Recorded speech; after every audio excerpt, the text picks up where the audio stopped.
Pour conclure rapidement, que vous ayez des petits messages à ramener à la maison. En bref, vous avez vu, c'est l'OMS nous le dit, et puis de toute façon, prendre en charge nos patients dans leur globalité, c'est vraiment notre travail. Et la santé sexuelle en fait partie.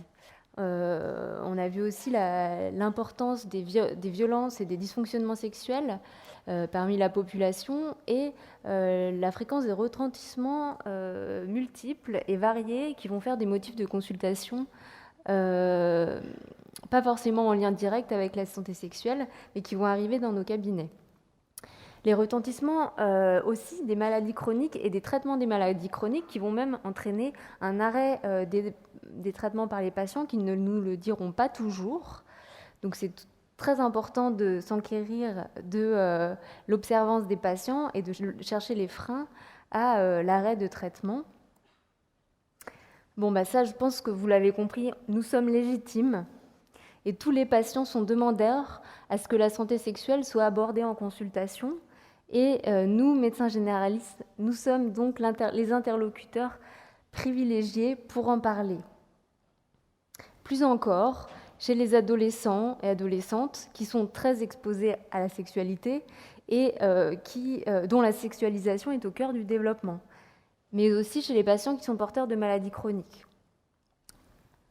Comment ? Donc avec des questions simples, une écoute active, empathique. On a pu voir pas mal de questions qui pouvaient vous aider. Et vous allez voir, c'est pas trop compliqué de dire aux patients « Et votre sexualité, comment ça va ?» Et donc, on l'a vu, l'OMS nous le dit, avec une approche positive. Et donc, les droits sexuels, c'est une réalité. Et donc, le droit au plaisir sexuel et accompagner nos patients dans un meilleur confort de vie. Mais j'ai encore une diapo. Et comme on est médecin généraliste, parfois on ne sait pas. On peut ne pas savoir, mais comme dans les autres motifs de consultation, c'est important de travailler dans une prise en charge coordonnée et pluriprofessionnelle. Je vous ai mis des professionnels avec qui on peut travailler. La liste n'est pas exhaustive. CCF, c'est conseiller et conseillère conjugale et familiale. Voilà. Et bien donc, merci pour votre attention.